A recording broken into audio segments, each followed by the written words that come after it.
Ba'zi tadbirkor do'stlarimiz o'z biznesini avtomatlashtirsa, barcha muammolar birdaniga tugaydi degan xulosaga kelishgan. Lekin aslida bunday emas.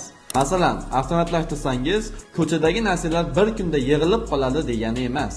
Lekin dastur yordamida mijozlar bazasini shakllantirishingiz va har bir narsa savdo uchun eslatmalarni biriktirish orqali to'lov qilish muddati yaqinlashganda mijozlardan pulni qabul qilib olish choralarini ko'rishingiz mumkin. Yana bir noto'g'ri tushuncha shundan iboratki, biznesni avtomatlashtirgandan keyin undagi o'g'irliklar absolyut yo'qoladi degan xulosaga kelishgan. Lekin unday emas.